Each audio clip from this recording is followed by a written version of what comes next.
जय मिथिला जय मैथिली। तऽ अपन मिथिला चैनलमे अहाँ सबके स्वागत अछि। केहन छी अहाँ सब? आशा करै छी जे ठीक हैब, स्वस्थ हैब। तऽ ई हमरा घरमे रातिमे बनल छलै हन मटरके कचौड़ी। तऽ ई देखियौ, मटर छीलके तऽ पहिलैए एक दिन पहिलैए राखि लेने छलखिन दीदी। और एतऽ मटर धोइ लेने छथिन। और ई लोहियामे कढ़ाई, लोहिये कहै छै अपना तरफ। तऽ एहिमे दऽ देलखिन तेल। तेल गरम हेतै, बहुत कम तेल देलखिन हँ एखन। तेल गरम हेतै तहन एहिमे जीरा, मिर्च और हींग देथिन। हींगके फोरन देथिन। जीरा और हींग और मटर दऽ देथिन। मटरके कनि भूजि देथिन और हल्का भूजिकऽ जहन भऽ जेतै, हल्के, ज़्यादा नहि करथिन, तहन ओकरा ठंडा कऽ कऽ पीसथिन। तऽ एम्हर ई प्याजके पकौड़ी बनबै छलथि, कचरी। अपना तरफ तऽ कचरी कहै छियै मिथिलामे।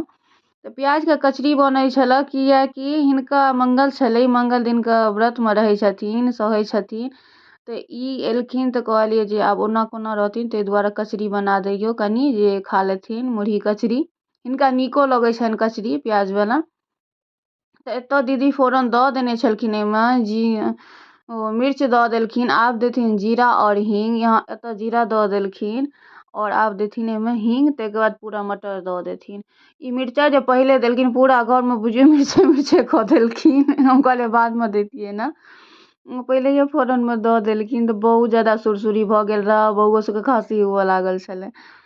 तऽ एतऽ देखियौ आब हींग दै छथिन। हींग देलासँ नीक होइ छै, स्वादो आयत और पचैयोमे नीक रहै छै। अहाँके खाना नीकसँ डाइजेस्ट हैत, पचत। तऽ एतऽ मटर धोइ कऽ राखि लेने छथिन। आब एहिमे देथिन मटर और ओहिके बाद हल्का फ्राई करथिन, हल्का भूजथिन और एकरा निकालि लेथिन। और ठंडा कऽ कऽ तहन एकरा मिक्सीमे पीसथिन, गरम नहि पीसथिन, किएक तऽ गरम पीसै छै मिक्सी खराब होत। ताहि दुआरे ठंडा कऽ कऽ कनि तऽ पहिले भूजिकऽ राखि लेलथि। ओहिके बाद आब करतथि। आटा सनै छलखिन एहिमे। तऽ आटामे की सब देलखिन से हम बता दै छी। आटामे देलखिन नमक और अजवाइन देलखिन, और किछो नहि देलखिन आटामे। नमक और अजवाइन दूएटा चीज देलखिन। तऽ एतऽ मटर भऽ गेल छै। आब गैस बंद करथिन, बंद कऽ कऽ ठंडा होइ लए प्लेटमे निकालथिन। तऽ आब एम्हर पकौड़ो भऽ गेल छलै, कचरी। तऽ कचरी निकालि लेलखिन। ओहिके बाद ई मटर निकालै छथिन। तऽ मटर निकालि कऽ प्लेटमे दऽ देलखिन ठंडा होइ लए। तऽ अहाँ सबके जँ हमर वीडियो नीक लगैत हुए तऽ प्लीज अहाँ सब लाइक करियौ और कमेंट कऽ कऽ बताउ जे केहन लगैए वीडियो। और लाइक केनाइ नहि बिसरियौ। अगर 1% नीक लगे, 1 रत्ती नीक लगैत हुए तऽ लाइक कऽ लेब। एतऽ मटर पीस लेलखिन ई मिक्सीमे, से देखा रहल छी हम जे एतऽ मटर ई पिसलाहा छै। ठंडा भऽ गेलै तऽ पीस लेलखिन। आब एहिमे एकरा छानथिन। ई तेल छियै लोहियामे जे यऽ, तऽ एहिमे आब एकरा भरथिन एना लोहिया बना कऽ।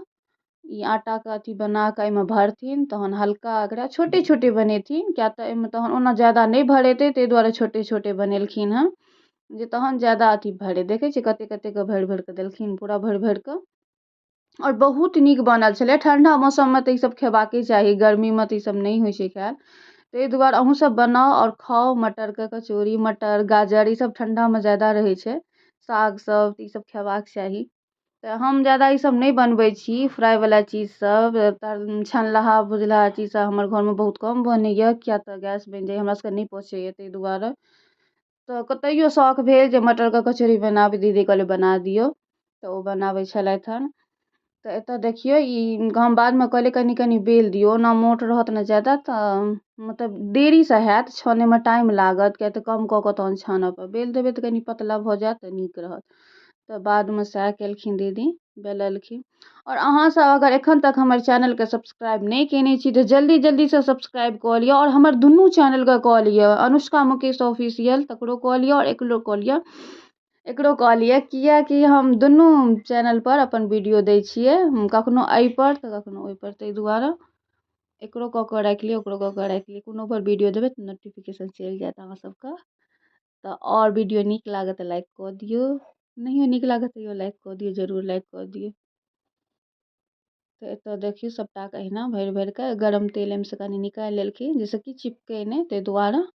सटि जाइ छै ने हाथमे आटा, ताहि दुआरे कनि कनिके लगा लगा कऽ आब एहिमे सबटा भरि देथिन और तहन एकरा छानि देथिन तेलमे। तऽ बहुत बढ़िआँ बनल रहै। हमसब तऽ एकरा धनिया चटनी सङ्गे खेलहुँ, धनिया चटनी और टोमेटो सॉस छलै ताहि सङ्गे। तऽ अहाँ सबके सब्जी, एहिमे आलूके सब्जियो नीक लगै छै, आलूके दम जे होइ छै अपना तरफके, तऽ ओहो एहिमे नीक लागत। एम्हर आलू टमाटर कहै छै सब्जी, आलू टमाटरके तऽ ओ बनाबै छै लोक एहिमे, लेकिन हम नहि बनेलहुँ। हमरा ओतेक मतलब कचौड़ी सब सङ्गे ओ सब्जी ओतेक नीक नहि लगैए। हमरा चटनिए नीक लगैए, तऽ ताहि दुआरे हम नहि बनेलहुँ। हम चटनिए सङ्गे खेलहुँ। धनिया चटनी छलए। एतय देखियौ कतेक सुन्दर बनि गेलै आ बहुत सुन्दर खायमे लगलै। अहूँसभ बनाउ आओर खाउ आओर देखियौ केना बनाबै छै से। जिनका अबैए ओना बहुत लोकके तऽ अबिते हैत, जिनका अबैए तऽ ओ तऽ बना कऽ खाइते हैब, खाउ। हमहूँ बनेलहुँ खेलहुँ। जिनका नहि अबैए ओहि तरीकासँ बनाउ तऽ बहुत इजी छै, आसान छै बनबैमे, टाइम नहि लगै छै किछो नहि। बस मटर छिलैमे जे टाइम लागत उएह। मटर छिलनाइ काज सबसँ बेकार, मटर छिलनाइ, साग बिछनाइ, ईसभ काज बड्ड बेकार होइ छै ठण्डामे। हमरा तऽ नहि सोहाइए। अब अहाँ सबके नीक लगैत हुए तऽ करू, हमरा नहि नीक लगैए। तऽ एतऽ हल्का हल्का बेल दै छथिन, जैसे कि पतला पतला रहतै तऽ नीक रहतै। और सब कहियौ अहाँ सब, ठंडा केहन यऽ गाँवमे? एम्हर तऽ बहुत ठंडा बढ़ि गेल हँ, बहुत ज़्यादा ठंडा यऽ, धूपो नहि आइ निकलल हन। और बच्चा लऽ कऽ ठंडामे कनी दिक्कत भऽ जाइ छै। धूप तूप नहि निकलल, ओना हीटर जलेने छी हम। तऽ एतऽ देखियौ सबटा अहिना बना बना कऽ सबटाके छानि कऽ रखथिन। और बहुत सुन्दर बनल रहै, खायमे बहुत नीक लागलै। अहूँ सब बनाउ और खाउ। और कमेंट कऽ कऽ बताउ जे केहन लगैए हमर वीडियो, तहने हम बुझबै ने, ओना केना बुझबै। वीडियो नीक लागत तऽ प्लीज लाइक कऽ दियौ। अपन कीमती समय निकालि कऽ अहाँ देखै